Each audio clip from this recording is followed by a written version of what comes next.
talk Warriors real quick. There was 2 games before the All-Star break. They get the win on Monday against Memphis, and then they take the L versus the San Antonio Spurs on Wednesday, and then they go into the All-Star break. Steph Curry did not play in any of those games. He didn't play in the All-Star break either because he's still coming back from that injury.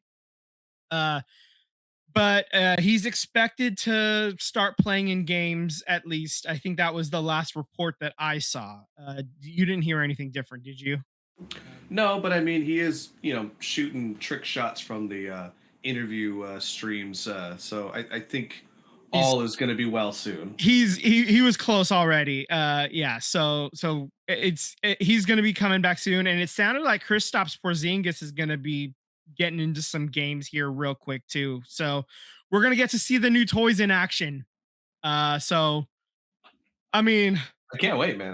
yeah, At this point, I want to it's not see. the toy that I wanted, but hey, you know what? Beggars can't be You know, choosers. I want to see what it it's looks like. yeah, it's I mean, it's not the same thing as when we got Andrew Bogut in 2013. It's not the same because the league was different then, and I really believed when that move was made, that was a move to like springboard us into a championship era at the time. And I have the Facebook posts because my Facebook is still active. Um, I have the posts and I have the arguments on other people's Facebook posts to prove me right. Okay, but so I don't think that this is going to be the same thing though, because we're already like this is sort of last gasps of a dying dynasty, right? Trying to hold on for one Right. more day, right? Pardon, uh, all pardons begged to Wilson Phillips there, but but yeah. So obviously, does it work out? Can he stay healthy? The answer historically has been no. Andrew Bogut was able to put together the healthy seasons that he did have in 2015. He was pretty healthy the entire year, and that ended up with the chip. 2016, he was mostly healthy-ish. And we ended up not winning the championship, but like we were in the finals that year. He was again more healthy than not that year as well. So he stayed relatively in good shape those 2 years that he was here. He And then we brought him back a little bit later on in the dynasty. He did not stay healthy No. at the end there for that one, but that's neither here nor there. Kristaps Porzingis, history of not being able to stay on the court. So we'll see what Rick Celebrini can do with his magic hands. I I don't mean, know, he's man. Rick's currently preoccupied. He's watching his son just dominate the Olympics, which we'll get Yeah, into later. But yeah, but yeah. yes, We'll get into that in just a little bit, but yeah, I'm just we'll see how this goes. I am excited to see how it works out. I just want to see it. I don't want to like make any judgments because obviously when Porzingis was healthy, there was a reason why he was a top 5 pick in the draft, and like he has the tools. Like, there's a reason why guys keep trading for him. There's a reason why all these GMs want him on their team because when he's healthy, he's able to be a contributor. The problem is the man's never healthy, and so there's a reason why you're able to get a bargain for him. There's a reason why we were able to offload Kaminga's contract. You know, yeah, I just think when healthy, he shows flashes, shows promises. But I mean, are we going to get a younger version of Al Horford at this point, where there's some nights you're like, man, this guy, there's a reason why he's all world talent, can play multiple positions, not just the center positions, but speaking of former always injured Celtics. can he stay healthy? That's always going to be the big question mark. And you know what? It's expiring contract. Um, I would be hard pressed to think that the Warriors don't try to sell the farm this offseason to just get Curry another chance at it. I don't see why they wouldn't. I don't see why you wouldn't try and give literally the guy that turned your franchise into a multi-billion dollar, franchise into it, give him an opportunity to go for one. If it's out of three, if he gets one, I'd say that's more than what people expected. At this point in what the Warriors front office has ability to be able to move players, move money, get under the second apron. If you can get one chip out of the next 3 years, I think it's worth it in my It's opinion. worth yeah, absolutely. If we can steal one more title, that would be amazing. I don't like obviously the second apron is hamstringing us big time. Yeah, Getting under it is going to be huge, and being able to offload Kuminga's contract is going to be a huge part of getting there. Yeah, so yeah, so I don't know where they go from here. Obviously this season, you hope that the pieces you got, maybe some magic happens, you catch lightning in a bottle. That's kind of, you shake it up, maybe the alchemy or whatever comes together and you have gold.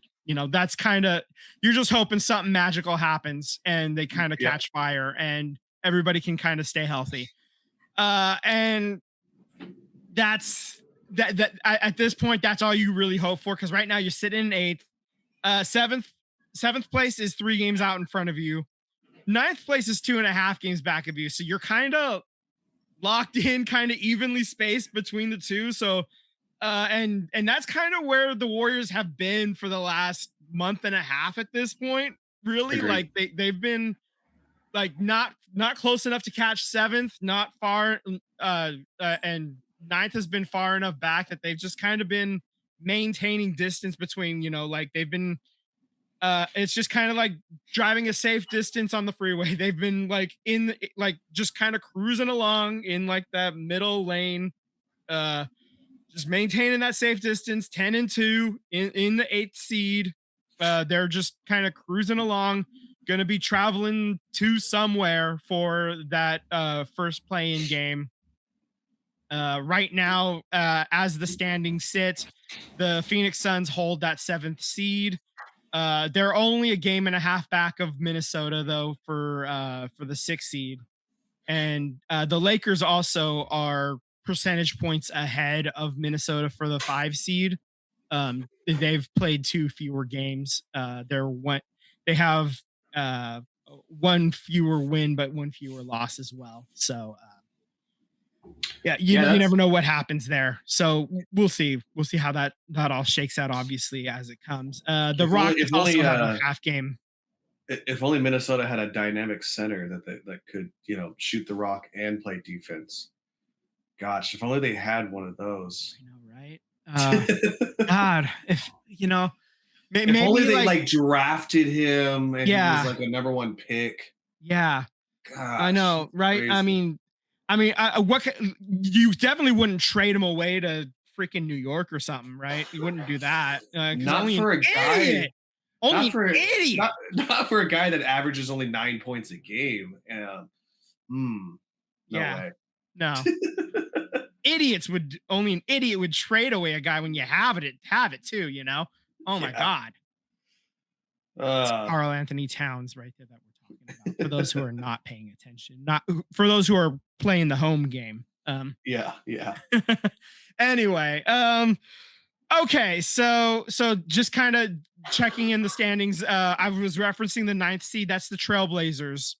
They're they're in the ninth seed. They're under 500. The Warriors are the last team above 500 in the West. In the eighth seed, they're 29-26. The Blazers are 27-29, 2.5 games back. The Clippers are the 10 seed right now, and then everybody else below them, they're tanking. So we're talking the Grizzlies, the Mavericks, Jazz, Pelicans, and Kings. The Clippers have a 4.5 game lead on the Grizzlies. I don't foresee anybody else even bothering to try to catch the Clippers.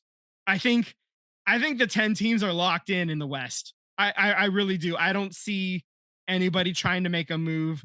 Memphis gave up on the season. They traded everybody away. Yeah, and then you're talking the Mavericks are 7 games back. They've lost their last 9.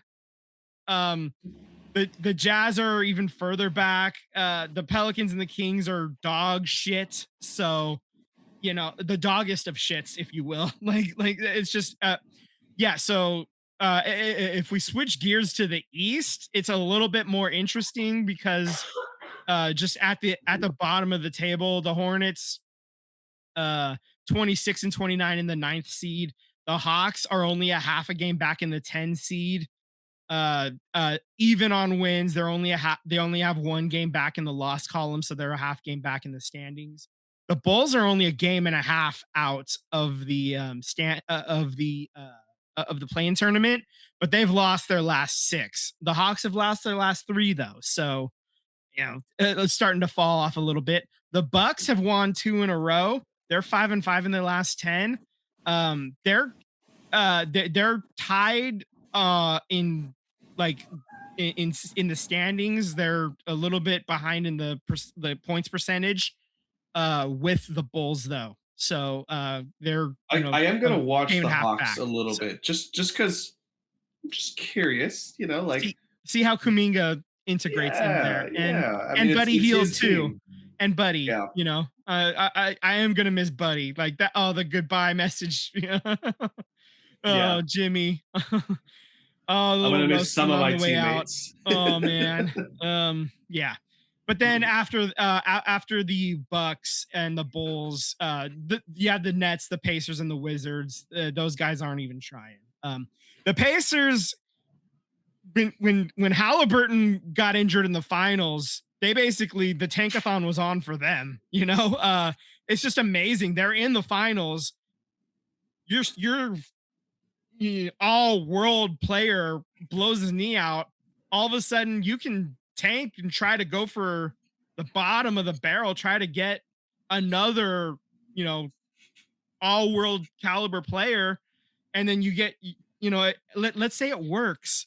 They get their if they win the draft lottery or jump into the top 3, for example, Yeah, and they can get a top 3 player, and then they get Halliburton back, suddenly they're right back in there, like top 3 in the East out of nowhere, So yeah. I don't know how I I feel I don't about that. I I it I know it's feels not gross. breaking the rules, but yes, it does It it feel. it feels gross. So Yeah. I don't yeah, I don't love it. I don't love it.